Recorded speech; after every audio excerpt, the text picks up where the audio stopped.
temps sur la planète. Et on vit dans un ordre totalement cannibale, dont on parle, complètement absurde. Et je voudrais donner quelques indications sur l'absurdité de cette vie que nous vivons, reproduisant jour après jour dans une normalité glacée. 2 chiffres seulement. L'année dernière, selon la Banque mondiale, les 500 plus grandes sociétés transcontinentales privées ont contrôlé 52,8% du produit mondial brut. Produit mondial brut, ça veut dire toutes les richesses produites en une année sur la planète, capitaux, marchandises, brevets, services, etc., qui étaient 85 000 milliards de dollars, c'est chiffré monétairement. Donc, plus de la moitié de toutes les richesses produites sur cette planète, qui en produit des richesses formidables, parce que les techniciens, ouvriers, ouvrières, etc., ça fait des choses incroyables. Donc, plus de la moitié de toutes les richesses produites sur la planète ont été contrôlées par 500 sociétés transcontinentales privées, tous secteurs confondus, de l'industrie à la banque, aux services, etc. Ils ont un pouvoir comme jamais un pape, un empereur, un roi n'a eu sur cette planète. Ce pouvoir de cette dictature, des oligarchies, du capital financier globalisé, échappe à tout contrôle social. D'États, syndicats, parlementaires, etc. Et ne fonctionne, ce qui est tout à fait normal, selon un seul principe, la maximalisation du profit. Et il ne s'agit pas de dire, eux, les dirigeants du capital financier multinational, les truands de l'UBS, etc., sont des méchants. Et nous, qui nous préoccupons du monde un soir d'hiver à Fribourg, on est les bons. Il ne s'agit pas de psychologie, il s'agit d'une violence structurelle. D'une violence structurelle. Si je prends, qui habite cette tyrannie du capital globalisé, financier globalisé, si je prends le plus grand trust alimentaire du monde, Nestlé, dirigé par un Autrichien qui sait lire et écrire, qui a l'air plus ou moins civilisé, qui s'appelle Peter Brabeck. Eh bien, Brabeck, s'il n'augmente pas le shareholder value, le retour sur capital, sur l'action Nestlé, de 20 à 25%, le retour sur capital par an, après 3 mois, il n'est plus simplement président de Nestlé. Même chose pour Goldman Sachs, pour Hoffmann de la Roche, pour Novartis, etc. Il s'agit d'une violence structurelle. Dictature du capital financier globalisé, féroce, puisqu'elle s'oriente exclusivement, et ce qui est normal, au niveau de la rationalité privée, selon le principe de la maximalisation du profit dans le temps le plus court. Et en même temps, dans les pays du Sud, nous sommes 7,8 milliards d'êtres humains sur Terre, 7,8 maintenant. Les 3/4, un tout petit peu plus que le 3/4, vivent dans un des 122 pays de l'hémisphère sud. Et dans l'hémisphère sud, les fosses communes s'approfondissent, se remplissent jour après jour d'une façon tout à fait effrayante. Je donne un seul exemple, la faim, pour ne pas prendre un seul des fléaux qui affligent les pays d'Afrique, d'Asie du Sud, etc. La faim. Selon la FAO, Organisation spécialisée des Nations Unies pour l'agriculture et l'alimentation, l'année dernière, tous les 5 secondes, un enfant en dessous de 10 ans est mort de faim ou de ses suites immédiates, du kwashiorkor, du noma, etc. Tous les 5 secondes. 57 000 personnes meurent de faim tous les jours et près d'1 milliard sont en permanence gravement sous-alimentés. Et la tendance monte. Par rapport à l'année dernière, il y a de nouveau quelques millions de martyrs de plus. Sur une planète, dit la FAO, qui déborde de richesses, le même World Food Report, et je m'arrête tout de suite, le même World Food Report, oui, je te sens inquiet, le même World Food Report de la FAO, qui donne le chiffre des victimes, dit que l'agriculture mondiale, dans l'étape actuelle de son devenir, de ses forces de production, pourrait nourrir normalement 12 milliards d'êtres humains, c'est-à-dire presque le double de l'humanité. Autrement dit, pour la première fois dans l'histoire du monde, et faisais une remarque tout à l'heure, il n'y a pas de manque objectif sur cette planète, pour la première fois. Un enfant qui meurt de faim, maintenant où nous parlons, est assassiné. Karl Marx est mort le 14 mars 1883. Jusqu'au dernier souffle, Marx était persuadé que le manque objectif, la différence entre les biens disponibles, incapables de couvrir tous les besoins indispensables de l'humanité, allait accompagner l'humanité pendant des siècles encore. Toutes les thèses fondatrices de Marx sont basées sur cette idée de la permanence pendant longtemps, de la préhistoire, comme il disait, le manque permanent objectif de biens sur cette planète. Article 1 de la Déclaration américaine, c'est « Chaque homme a d'abord le droit de chercher son bonheur. » Et ensuite, alinéa 2, si un gouvernement l'empêche de poursuivre sa recherche du bonheur, il faut renverser le gouvernement, parce qu'il est illégitime. Bon, à l'époque, Philadelphie, 14 juillet 1776, le droit au bonheur pour tous était une utopie pure et simple, parce que les biens disponibles sur la planète n'étaient simplement pas suffisants pour assurer la vie matérielle convenable, préserver de la misère, de l'angoisse du lendemain, etc., de la pénurie, de toute l'humanité existante. Les conditions d'être un homme pourraient être matériellement réalisées aujourd'hui si cet ordre cannibale du monde était renversé. Dans ton bouquin, quand même, pour venir au bouquin, tu dis à un moment donné, nous sommes des mutilés volontaires. Oui. Moi, j'aurais bien aimé que tu nous dises un petit peu ce que tu entends par mutilé volontaire. Ça veut dire quoi? C'est qu'à la fin, finalement, on va tous, potentiellement, on est tous des salauds? C'est ça aussi, pour revenir sur Non, on a des richesses incroyables en chacun de nous. Incroyables. Les hommes sont capables de faire, de penser, de rêver. On porte l'infini en nous. Ou comme disait saint Augustin, Dieu se fait homme, Dieu s'est fait homme pour que l'homme devienne Dieu. Et qu'est-ce que nous faisons? On reproduit cet ordre du monde tous les jours, tous les jours, tous les jours. Moi, je suis maintenant vice-président du comité consultatif du Conseil des droits de l'homme, aujourd'hui. Et je reçois, comme à un certain niveau de cette bureaucratie-là, les rapports executive report, ça s'appelle, c'est un document toutes les semaines, tous les vendredis, on reçoit executive report, c'est-à-dire le rapport de ce qui se passe partout où les Nations Unies sont présents. Et ils sont actifs, et les organisations spécialisées, l'OMS, l'UNICEF, etc., ils sont pratiquement présents dans l'immense majorité des 194 membres des Nations Unies, puisque tous les États, sauf le Vatican, mais celui-là, on n'a vraiment pas besoin, sont membres des Nations Unies. Bon. Vendredi dernier, je lis, par exemple, le chapitre Gaza. À Gaza, des dizaines, l'année dernière, plus de 200 enfants sont morts de faim. Juillet, août, l'aviation, la marine, l'armée, les tanks israéliens ont bombardé le ghetto de Gaza. 53 000 maisons ont été détruites. 11 000 personnes ont été brûlées, blessées, amputées, etc. Et plus de 2 000 ont été tuées net. Et le blocus continue. Et dans les ruines de Gaza, habitent des familles où l'UNRWA est en train d'installer des containers en métal.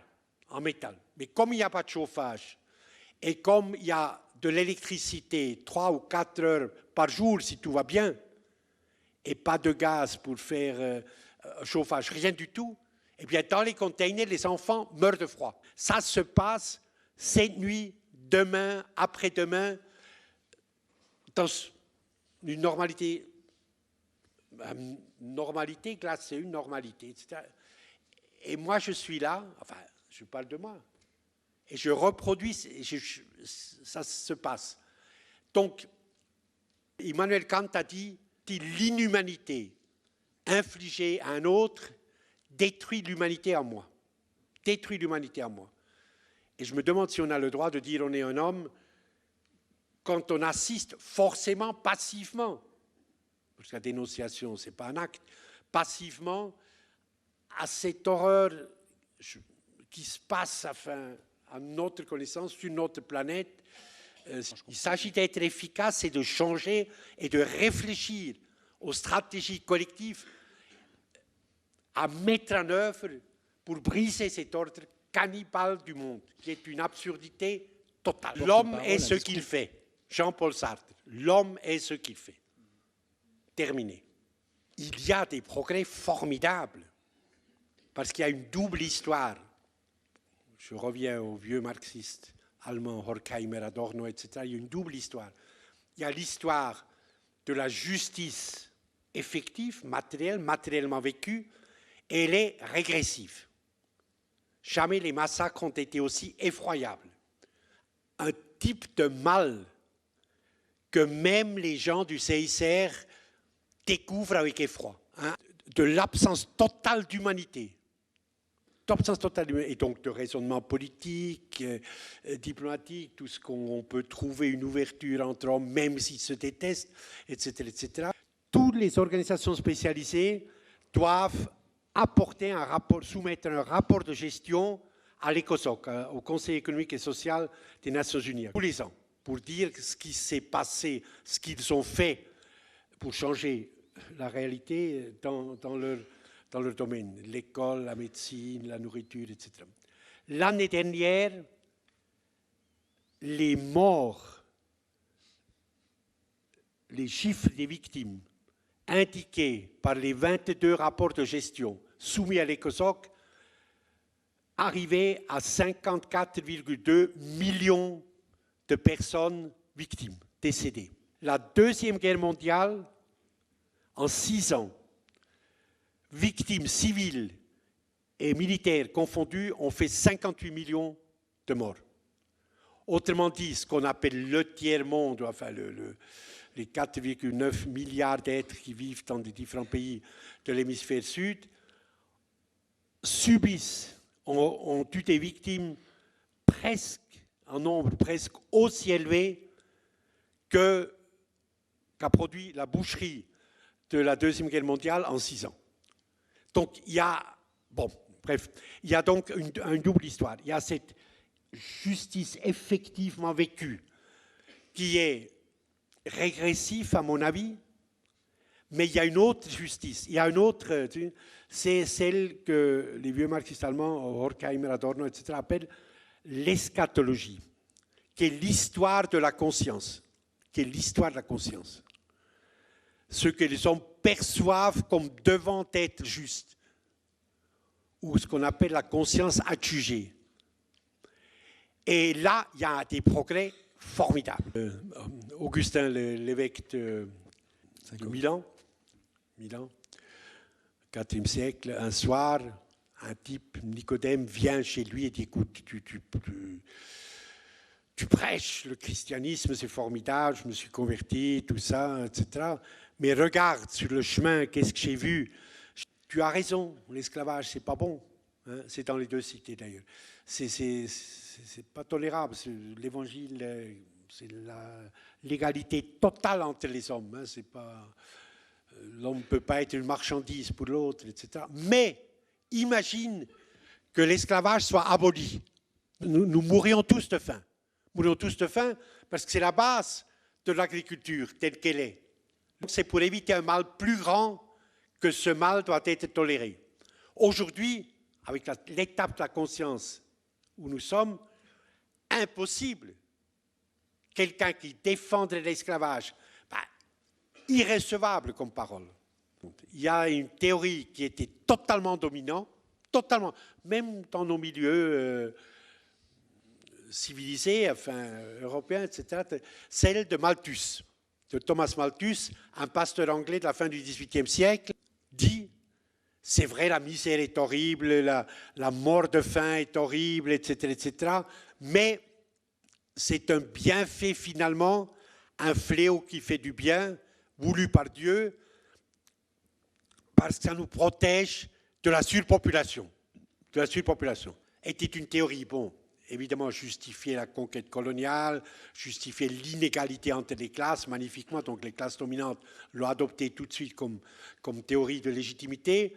Mais aujourd'hui, quelqu'un qui disait « oui, la faim, c'est terrible, tous les 5 secondes un enfant qui meurt de faim en dessous de 10 ans ou de ses suites immédiates, c'est terrible, mais finalement, Malthus avait raison, personne ne peut dire ça aujourd'hui. » Moi, j'étais face à des ambassadeurs américains, vraiment les types de chez Bush, là, ces milliardaires qu'il a nommés à Genève, etc., et à New York, des types de méprisants, même eux, quand je présentais mon rapport sur les violations du droit à l'alimentation, ils disaient oui, c'est qu'il n'y a pas assez de libéralisation du marché, etc. Bon, il y avait utilisé tous les arguments pour refuser mes rapports, mais ils étaient minoritaires, heureusement. Mais personne n'a osé, dans les 8 ans, 2000 à 2008, a osé invoquer l'argumentation de Malthus, qui était l'argumentation dominante des classes dirigeantes pendant presque 2 siècles. Donc il y a un progrès, pour te répondre, un progrès formidable de la conscience. Évidemment, surtout dans des sociétés libres comme la nôtre. Mais il y a progrès. Et la lutte de classe théorique pour les contenus de conscience, Sartre a dit connaître l'ennemi, combattre l'ennemi. Ben, connaître l'ennemi, c'est ce que nous faisons ce soir. Puis combattre l'ennemi, ben, c'est le mouvement social, c'est l'incarnation de l'idée, etc., qui va le faire. Est-ce que tu es Charlie ou pas? Excuse-moi. Non. Non, je ne suis pas Charlie, évidemment. Je suis l'ami de Cabu et de Wolinski. Les deux que je connais, c'était des amis. Et quand ils étaient vraiment les vrais dirigeants de Charlie, j'écrivais dans Charlie. Je me souviens, oui. Tu te souviens? Ouais. Des bons articles, non? Sur le secret bancaire, etc. Bon. Qui t'ont valu quelques procès? Oui, qui m'ont valu quelques procès, oui. Mais je les ai tous perdus. Et ensuite, l'équipe Val, Fourest est venue, c'est devenu intolérable. Bref. Ce qui s'est passé le 7 janvier, c'est totalement, absolument horrible. Les deux choses d'abord. Maintenant, il y a la grande question, liberté d'expression, sentiment religieux.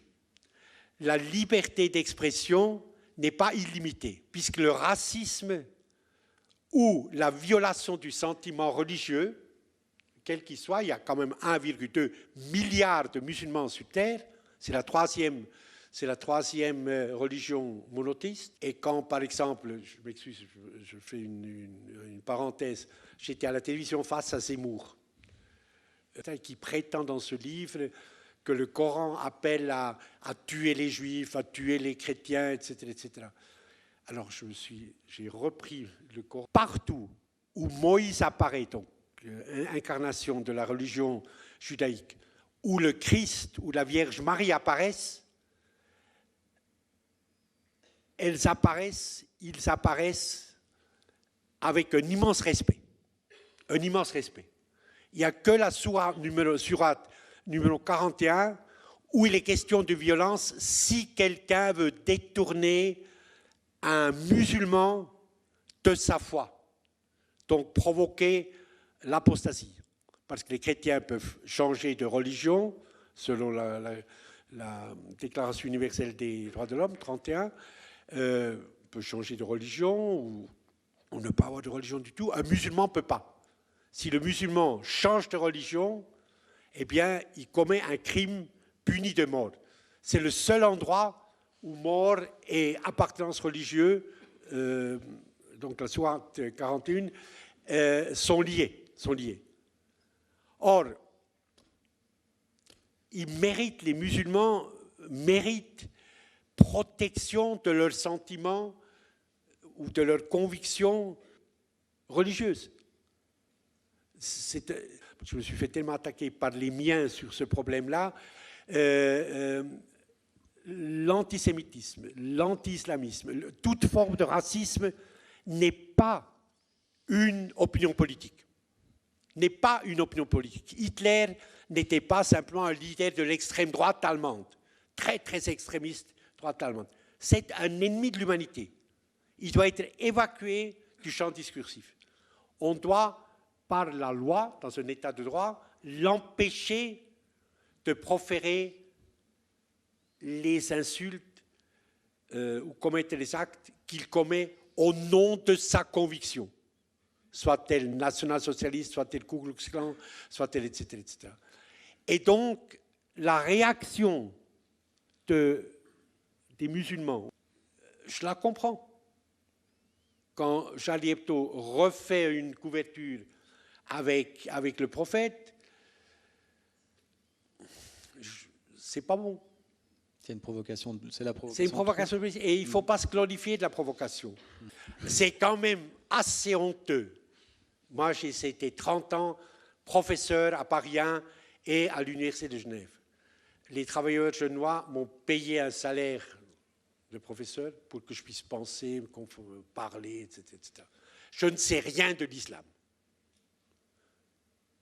La foi de 1,2 milliard d'êtres humains sur Terre, je ne les connais pas. Aux Nations Unies, au Conseil des droits de l'homme, les 57 pays musulmans ensemble ont une organisation qui s'appelle l'OCI, l'Organisation de la Conférence islamique. L'ambassadeur accrédité à Genève, c'est Slimanchik, l'ancien recteur de l'université d'Alger et ancien ministre de l'Éducation. Très, très intelligent. Pas très croyant, je pense, mais enfin très, très intelligent.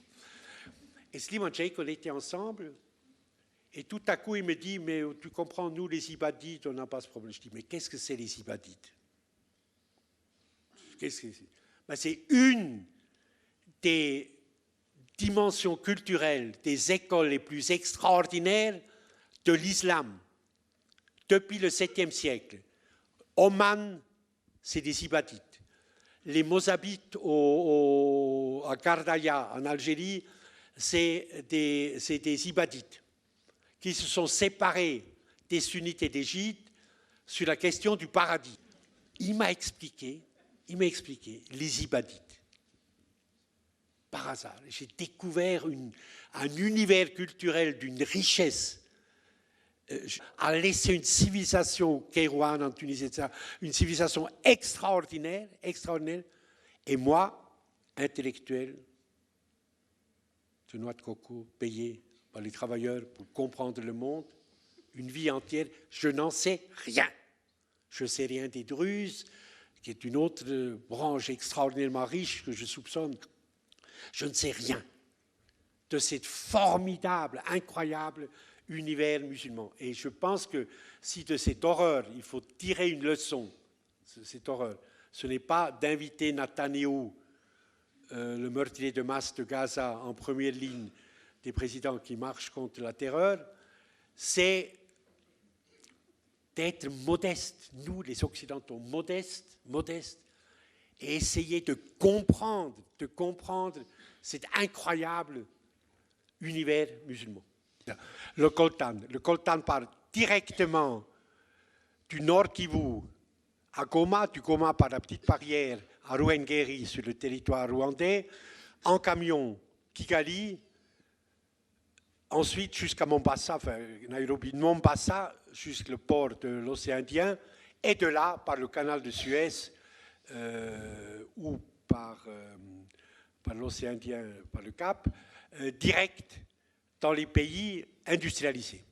Et l'État congolais, qui est en déréliction totale, qui est un sous-continent, en déréliction totale, les hôpitaux, etc., et le peu d'argent qui est dans les caisses de la Banque centrale transférée à Zurich par une élite totalement corrompue autour de Joseph Kabila, avec l'aide des banquiers suisses, dire le secret bancaire est fini. Le secret bancaire a des problèmes pour les 35 pays industriels de l'OECD avec les nouveaux accords de double imposition. Mais avec les pays du tiers-monde où vivent pratiquement les 3/4 de l'humanité, ben, l'argent du sang afflue comme toujours, comme avant. Et le secret bancaire est totalement intact. Ce n'est pas une fatalité, cet ordre cannibale du monde. Et je dois réduire un peu mon argumentation. Nous parlons en Suisse. Si nous parlions à Pékin ou à Honduras, ce serait totalement différent. Mais nous parlons dans un pays libre et démocratique. Il y a beaucoup de défauts. Il y a de la corruption en Suisse. À Genève, c'est incroyable. Et je ne vais pas entrer dans les détails, j'ai eu assez de procès sur le dos. Mais en Suisse, il n'y a pas d'impuissance. En démocratie, il n'y a pas d'impuissance. Une des raisons pour la fin massive, les massacres dans les bidonvilles du monde, où vivent 1,1 milliard d'êtres humains, avec moins de 1,25, Banque mondiale, 1,25 $ par jour, la mère doit acheter avec très peu d'argent, la nourriture quotidienne pour les enfants, etc., etc. Et si les prix augmentent et explosent, comme c'est le cas depuis 3 ans, je prends les aliments de base, c'est maïs, riz et blé, qui couvrent 75% de la consommation mondiale. Et de ces 3 aliments de base, la moitié, curieusement, c'est le riz, hein, qui couvre la moitié de la consommation mondiale. Pourquoi les prix explosent? À cause de la spéculation boursière. Vous pouvez gagner, surtout les grandes banques financières, mais vous aussi, des sommes assez considérables en spéculant sur le maïs, sur le blé, sur d'autres aliments aussi, et sur le riz. Et la capitale mondiale, depuis la nouvelle fiscalité anglaise, c'est Genève. Le riz a augmenté de plus de 51% en 5 ans. Le maïs, un peu plus de 38%, 32%. Et la tonne de blé meunière est le double. Maintenant, 110 $, il a 3 ans. Bon, prix augmente. Sous le coup de la spéculation boursière. Et dans les bidonvilles du monde, les mères ne peuvent pas acheter la nourriture qu'il faut. La spéculation boursière sur les aliments de base, dans une démocratie comme la Suisse, peut être arrêtée demain matin. Tous ceux qui ont un pouvoir exécutif en Suisse et qui peuvent parler, prendre des décisions au nom de notre pays, sont là par délégation du peuple souverain, limité et révocable. Vous ne pourriez pas me citer un des fléaux du monde matériel qui n'est pas sujet à être vaincu, objet d'un combat victorieux mené par un peuple réveillé, par une insurrection des consciences, par l'organisation commune, sociale, que permet la démocratie. Vous ne pouvez pas me citer un exemple. Le désendettement, la fin du dumping agricole, que vous connaissez très bien évidemment sur les marchés africains, la spéculation, le vol de terre par les grandes multinationales, aussi bancaires, 41 millions d'hectares l'année dernière uniquement en Afrique noire. La Banque mondiale a une argumentation qui est apparemment convaincante. La productivité africaine est très basse. Pas parce que le paysan vaudois ou français, etc., est tellement plus compétent, plus travailleur que les paysans bambara, tout couleur, wolof, etc., mais simplement parce que le paysan suisse a des ingrédients, a ce qu'on appelle des entrants, a des engrais, semences sélectionnées, irrigation, etc., accès au marché, une infrastructure, tracteurs, etc. Et donc, ce qui explique que son rendement par hectare est infiniment supérieur au rendement par hectare au Niger, au Bénin, au Mali, etc. Et la Banque mondiale dit, mais regardez-moi ça, c'est l'évidence, beaucoup mieux vaut donner ces terres-là à des investisseurs, c'est le terme technique, à des investisseurs étrangers. Et même au SECO à Berne, chez Schneiderman, ils adhèrent à cette théorie. Qui est absolument meurtrière et qui est fausse. Ce qu'il faut faire, c'est réduire ou éliminer la dette des pays les plus pauvres pour leur permettre, avec ce qu'ils gagnent avec les arachides, avec le peu de riz qu'ils produisent, avec le sisal, etc., ne pas le donner aux banques du Nord, mais l'investir dans leur paysannerie locale. Quelles sont les alternatives que tu connais? Tu as parlé de la Bolivie, par exemple. Tous ces lieux que tu as déjà visités, quelles sont les choses qui existent déjà après la Révolution? ça qui m'intéresserait. D'une part, notre force, la seule force qu'on a, c'est l'empathie. C'est se reconnaître dans l'autre, sachant que que l'autre et moi je suis l'autre, pas par morale, mais on n'existe que par l'autre. Dans la relation, le mystère de la relation est bien plus mystérieux que le mystère de l'être, On existe par la réciprocité, par la complémentarité, par la solidarité, pas par l'égalité. Personne n'est physiquement, intellectuellement égal à l'autre. Dans la complémentarité de sa liberté, et la vérité sort du... Alors, pour dire combien c'est important je crois, à l'insurrection des consciences. Moi, je suis absolument certain qu'on est tout proche. Dans Destruction massive, ça se termine par une...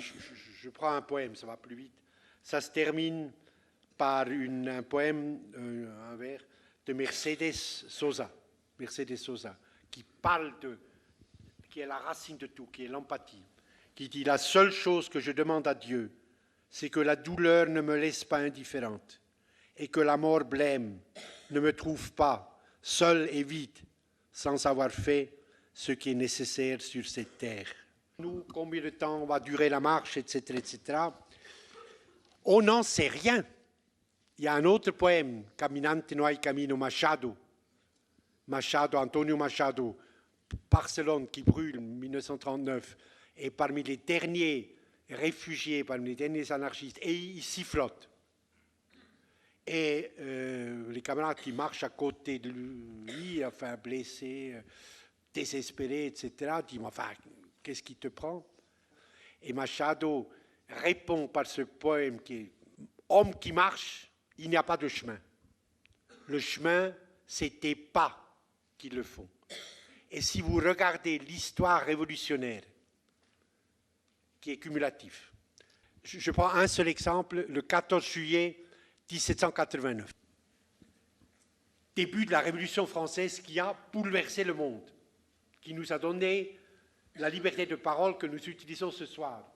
La Constitution de 1848, sous laquelle vit la Confédération aujourd'hui, avec la réforme de 1871, cette Constitution est presque la copie de celle de 83 de la première République française.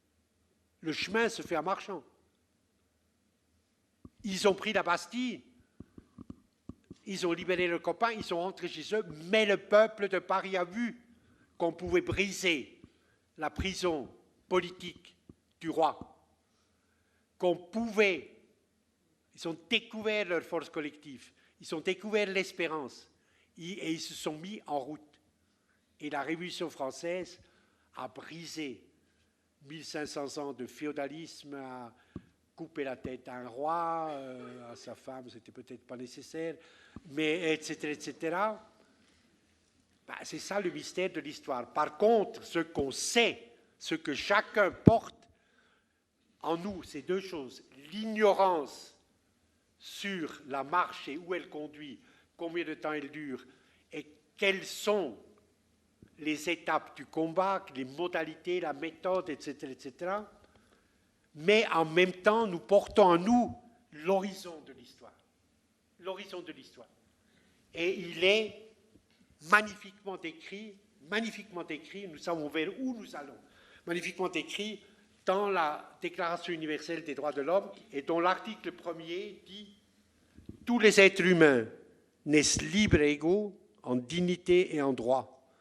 Ils sont doués de raison et de conscience et doivent agir les uns envers les autres dans un esprit de fraternité. » Et l'article 3, « Tout individu a droit à la vie, à la liberté et à la sûreté de sa personne. » C'est ce monde que nous voulons. Voilà. Vous avez parlé tout à l'heure que seuls les actes comptent et qu'il fallait développer des stratégies qui visent à faire en tout cas osciller le système, si pas le briser. Vous avez moult fois parlé de la puissance de la sphère financière au cœur duquel se trouvent les banques, et la Suisse n'est pas étrangère un peu à ce cœur. Et Rothschild disait, si vous me donnez le pouvoir de créer l'argent, je me fous de qui fait les lois, parce que c'est moi qui fais la loi. Il se fait qu'aujourd'hui, en tant qu'action, il y a une petite initiative qui circule, je ne sais pas si vous la connaissez, qui s'appelle Monnaie pleine, qui ne veut non pas arrêter le jeu, mais peut-être sonner un coup de sifflet dans la partie en se disant, messieurs les banquiers, il faudrait peut-être arrêter ce jeu et nous prendre par la gorge. Vous pensez que c'est un acte, une stratégie qui vaut la peine? Est-ce que c'est un acte à poser? Et est-ce que ça pourrait... Certes, ça n'a aucun intérêt si ce n'est pas distribué sur l'ensemble, si ça ne fait pas tache d'huile ailleurs qu'en Suisse, hein, bien sûr, mais que ce serait une forme de passage obligé de révolution, de prise et de retour peut-être possible à la démocratie. Voilà, je vous laisse la parole. Quelle est l'initiative, celle d'attaque? Non, en fait, elle s'appelle Monnaie pleine. Elle vise un petit peu la même chose que Attaque, puisque ce qui disait proposer de séparer les banques en deux parties. Ici, en fait, elle propose simplement d'interdire aux banques la réserve fractionnaire, donc de créer de l'argent quand ça leur plaît selon leurs propres critères, et donc de rendre le pouvoir à la seule nation, disons, de créer ces monnaies. Ça ne résout pas le problème de démocratie, hein, bien sûr, ça appelle une démocratie au-delà. Mais c'est de leur supprimer le pouvoir de créer de l'argent ex nihilo, comme le disent les banquiers, et comme disait Maurice Allais, de se comporter en faussaires, mais légaux. Oui, alors le grand problème, c'est, vous savez, d'abord, le capitalisme est détestable quant à son principe organisateur, mais il est admirable par sa vitalité. C'est incroyable ce que les multinationales, etc., financières ou industrielles, savent faire. Mais ceux qui gouvernent cet formidable univers de productivité, d'inventivité, etc., c'est les détenteurs du capital financier, c'est-à-dire une forme de capital s'est autonomisée depuis 15-20 ans des autres formes de capital, industriel, commercial, etc., agricole, c'est le capital financier. Sur les 1000 milliards de dollars échangés, 13% correspondaient au règlement d'une dette réelle, correspondait à une opération de l'économie réelle, celle qui détermine vos vies. Et le reste, c'était de l'argent virtuel, spéculatif. Je n'aime pas le terme virtuel, mais c'est le terme bancairement utilisé, parce que les enfants qui meurent de faim à cause de la spéculation sur les aliments de base à partir de Genève meurent réellement. Ce n'est pas virtuel, la souffrance créée par le capital spéculatif. Et ceux qui détiennent le capital spéculatif, les oligarchies du capital financier globalisé, totalement, absolument incontrôlable par n'importe quel État, par n'importe quel corps législatif, par n'importe quelle organisation interétatique, etc., etc. Dans une totale liberté, et cette liberté rend possible cette dictature mondiale des oligarchies du capital financier. Alors, nous avons un Parlement totalement colonisé. Les 244 membres des deux conseils, une majorité est dans les conseils d'administration des multinationales, des banques, etc., grassement payés. Nestlé, c'est 550 000 francs par an pour 4 séances. Enfin, c'est des prébendes incroyables. Ce qui est tout à fait légal, parce qu'on est à peu près les seuls pays européens, qui n'a pas l'incompatibilité, il n'y a pas de loi sur l'incompatibilité. Nous n'avons pas le mandat impératif, ça vient de très loin cette situation de Parlement colonisé. Vous savez que l'ancienne diète, avant 1848, l'ancienne diète était sous mandat impératif, c'est-à-dire les cantons envoyaient les députés à la diète de Baden, etc., à la diète, et leur disaient comment voter, c'était le mandat impératif. Ils devaient voter comme le Conseil d'État de Genève disait qu'ils devaient voter, les députés genevois, un grand progrès de 1848 que les libéraux, enfin les révolutionnaires radicaux, Orsenbein notamment et Stempfli, ont introduit, c'est l'abolition du mandat impératif. Donc chaque député au Parlement fédéral, et cantonal aussi maintenant, vote selon sa conscience. Selon sa conscience. Et donc totalement libre, libéré du mandat impératif. Et comme il n'y a pas d'incompatibilité, si vous êtes dans le bon parti, vous êtes immédiatement, dès l'élection, coopté dans les conseils d'administration, etc. J'ai vécu des choses incroyables, incroyables, illustratives. J'étais dans la commission qui devait refaire la loi sur les assurances privées. Et le travail préparatoire était déterminant dans notre système. Cette commission a été à 80 ou 90% composée de conseillers et conseillères d'administration, des caisses de maladie, des assurances, etc. Complètement. Qui allaient au téléphone, dit on peut voter ça, revenez. Qui en général ne connaissaient pas le dossier, mais qui avaient leurs instructions de ceux qui les payaient par conseil d'administration. Alors, après, on a sauvé en 2008, 13 octobre 2008, il ne faut jamais oublier ça. 13 octobre 2008, 4 Mercedes arrivent de Bâle, de Zurich, devant l'aile ouest du Palais fédéral, où est le département des finances. Ospel et compagnie sortent, le Conseil fédéral est là, ils disent on est au bout. L'UBS est par terre. 2008, octobre 2008. Ou bien la Confédération nous sauve immédiatement, uniquement pour les liquidités immédiates, 6 milliards de francs, et ensuite vous prenez à notre charge les dettes pourries, et on a créé ce fonds d'accueil que vous connaissez de 61 milliards de francs. Et le peuple suisse, enfin, il n'était pas consulté parce que ça se faisait sous ce qu'on appelle le Notrecht, parce que depuis la Deuxième Guerre mondiale, il y a encore le droit d'urgence qui est là, enfin qu'on peut utiliser, qui est là, et c'est sans le Parlement, sans consultation populaire, que l'UBS a été sauvé. L'UBS a été sauvé.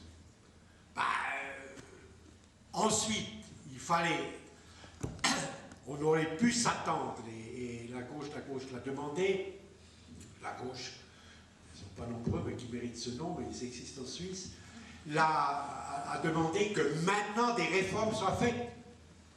Par exemple, ce que vous disiez tout à l'heure, que la banque commerciale et la banque de dépôt soient séparées.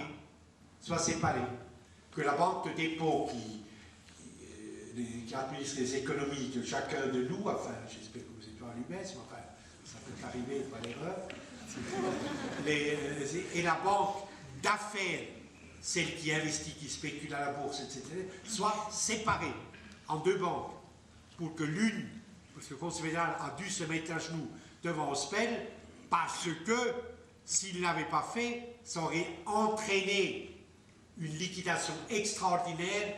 On pensait à peu près de 70% des hypothèques, des crédits industriels. Ça aurait été une catastrophe évidemment totale, pour ne pas parler de la perte des économies, etc., des individus et des familles, des entreprises. Ça aurait été une catastrophe totale, et les Conseils fédéraux étaient sous le chantage complet, évidemment, à ce moment-là, en octobre 2008. Mais on aurait, qu'il l'ait fait ou pas fait, on discute encore jusqu'à maintenant. Il y avait ceux qui disaient non, il fallait laisser couler l'UBS, comme on a laissé couler Swissair, enfin non, on n'a laissé pas couler Swissair, mais on a laissé couler Suisse, après, et qui était repris par la Lufthansa. Enfin bref, on peut discuter sur la décision de 2008, mais là où on ne peut pas discuter, c'est que les réformes qui auraient dû être faites après, elles sont indispensables et rien ne s'est fait. Ni sur le capital propre, qui est toujours à 3,8%, une banque doit avoir 83,8%, ni surtout sur la séparation. Autrement dit, l'UBS contrôle 5 fois le produit intérieur de la Suisse. 5 fois. Cette organisation qui a une dimension criminelle, ce qui a été montré, Crédit Suisse et UBS sont, maintenant nous parlons, un danger mortel pour l'économie suisse. Mortel. Et aucune réforme n'a été faite, aucune, à cause du Parlement colonisé. Si vous pensez qu'en changeant le modèle éducatif et aussi en même temps que un peu le modèle social, ça pourrait un peu changer le mode de pensée des hommes en général et que ça pourrait peut-être aider à faire une révolution mais progressive dans la pensée des hommes. Parce que l'éducation de nos jours, c'est aussi très basé sur l'économie. On veut former des gens qui travaillent bien, qui sont productifs, au lieu de former des enfants qui savent réfléchir, qui se développent, qui savent développer une personnalité. Et je fais encore des études pour l'enseignement, mais on voit il y a des écoles alternatives, plutôt privées, qui le font. Mais les écoles de l'État ne sont pas du tout comme ça, où il y a des enseignants qui essayent de le faire, mais ils sont sous pression de la société. La concurrence, c'est la pire des choses. Une école, malheureusement, le poison de la concurrence, les notes et tout ça, bon, c'est la pire des choses. C'est le gladiateur, c'est le héros du capitalisme. Le fort gagne, le pauvre est écrasé parce qu'il est pauvre et probablement c'est sa faute. La concurrence. Alors évidemment, la concurrence doit disparaître de l'école. Et l'école freinée, par exemple, c'est le seul modèle que je connais, est infiniment supérieure à l'école genevoise officielle. Che Guevara a dit, les murs les plus puissants tomberont par des fissures. Tomberont par des fissures. Et des fissures apparaissent partout, notamment dans la conscience des gens. Donc je termine par une citation de Neruda, Pablo Neruda, l'ami intime de Salvador Allende, et les 2 derniers vers du canto général disent « Pueden cortar todas las flores, pero jamás detendrán la primavera. » Eux, nos ennemis, pourront couper toutes les fleurs, mais jamais ils ne seront les maîtres du printemps. Je vous remercie.